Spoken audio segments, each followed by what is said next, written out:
Now, when you see a piece like this, so it's about, let's go through it, so 2 lines, the next 2 lines, and you introduce this piece, your kids will not think this is going to be fun, right? So let's go to the first page.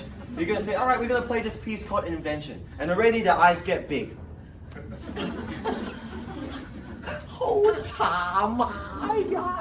Yep. So first of all, make sure you practice these pieces. When you're teaching students grade 4 and onwards, a lot of times they're already around 10 years old, right?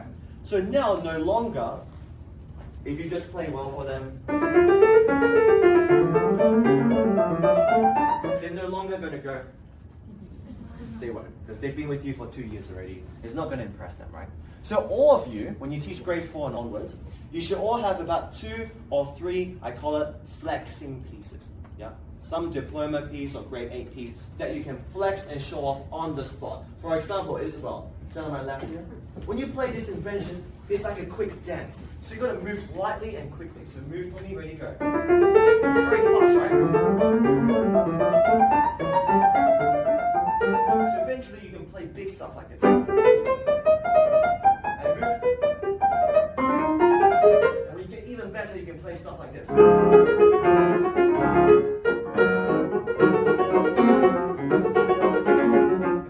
So cool. So you teach stuff, for example, when you play this Chopin Musica, one day you can play. Exaggerate.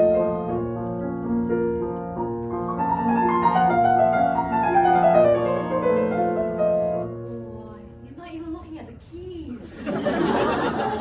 So I make it look extra cool by simply playing, moving, and sometimes I even look at her. See? So let's say you have a helper or a mom at the lesson, they will go, whoa, Instagram. Yeah? Yeah? They take a video, whoa, my teacher is 真的厉害. Yeah? I like this teacher. Then they put it on their Instagram, then next week you get 10 phone calls. Yeah?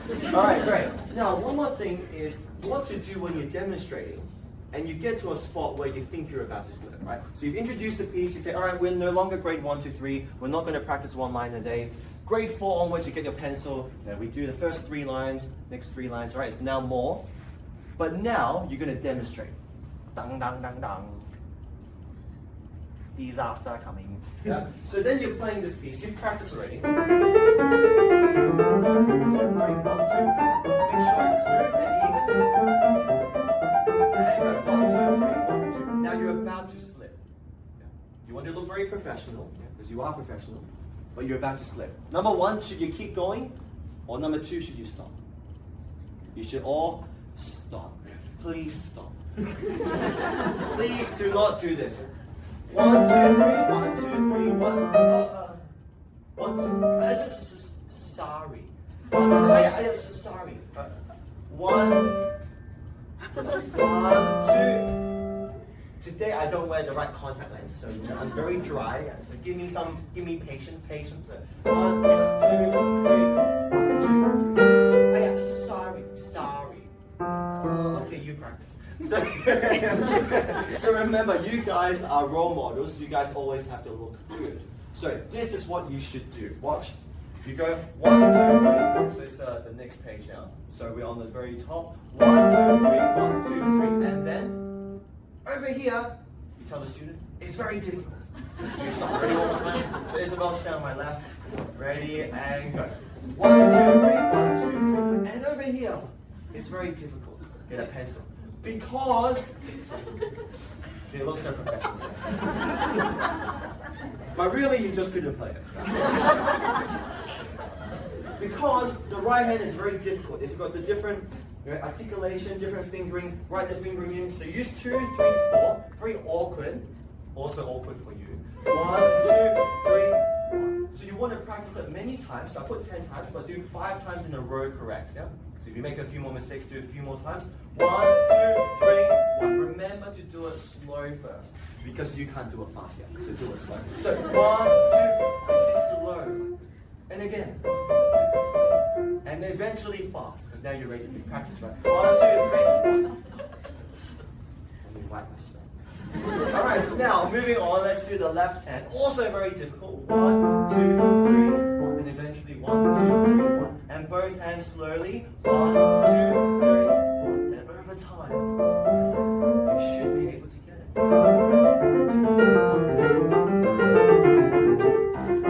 Now here is also very difficult. Because the right hand has a trill. So you have to trill very quickly, this ornament. Now in the Baroque period, show off your knowledge. In the Baroque period, an ornament, usually it's just a few times, right? But when you see a lot of ties, you can actually bring the ornament across the whole way. So now it's no longer short. You see, I'm so good, right? Yeah, very good. And then trill with fingers 1 and 3. So trill in the air for me. Good. Yeah, it's like tickling someone. Tickle yourself. Alright, very good. And left hand, very difficult. So you put the fingering in. 1, 5, 1, 2, 3. Put it in. And eventually you do 2 against 1 on the trill. 2 against 1. That's the best way for kids to learn. And over time. And over time. 1, 2, 3, 1, 2, 3, 1, 2. Makes sense? So that's how you demonstrate in a very professional way and still don't make yourself look bad. Yeah? So you never want to make yourself look bad, otherwise the parents see you, sorry. I'm sorry I sent my kids to you. Alright, great. And now we'll move on to how to make drilling fun. So Isabel, do you want to hop on for me? So do you want to take a seat? So hop on for me. So we talked about how to use teddy bears as a points, right? As a points game. You can apply that with drilling. Because most of the times when your kids play Bach, they don't think the lesson's going to be fun. It becomes very dull. You sit on your chair again, drill. The lesson's very boring. They end up hating Bach, and they might end up hating you. So what you end up doing, so what you want to do is show them that Bach can be fun. So let's try from this line over here. Ready and go. 1, 2, 3, 1, 2.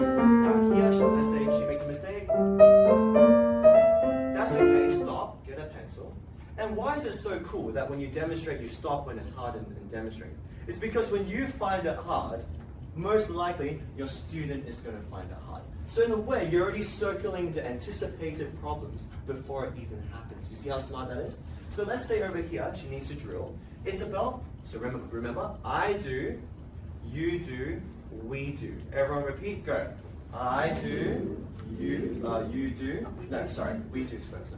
I do, we do, and you do. Okay, one more time. Ready and go. I do, we do, and you do. Great. So I will show you first, like this. 1, 2, 3, 1. Now do it for me. 1, 2. Oops, it's okay. Slowly. I do it one more time for you. 1, 2, 3, 1. Go extra slow. Go. 1, 2, 3. Very good. Okay, now we do it together. Ready? Go. We do now. Go. 1, 2, 3. Lift. Good. Now you do it yourself. Ready? Go. 1, 2, 3. Wow, very good. 1 point. Let's try again. Go. 1, 2, 3. Wow. Whoa, so good. Let's do 2 points now. Now, level 3 is you have to go faster. Ready and go. 1, 2, 3. Whoa, and done. See how fun that is? Or if they make a mistake, ready and go. 1, 2, 3. Oh, yeah, not even. Wrong notes. No. I take away your points. You have to earn it back I need now. to get it back. Ready, 2, 3. Oh, and one more time and go. Very good. You win. High five. I knew you were a genius. I can tell by your face. Great. So, does it make sense now? Now you've turned drilling very fun, and now when kids drill at home, they think it's fun. Yep. And that's why if you go to our academy in MUSO and you interview a bunch of kids, most of them would say they love piano. And we even did this. We got a parent. Can you just subtly ask the kids in our academy who likes piano? Almost all of them said we love it. It's so fun. Because in a way, you're convincing them that everything, even drilling, something so tedious, can be fun. Great. So we'll stop there, and I'll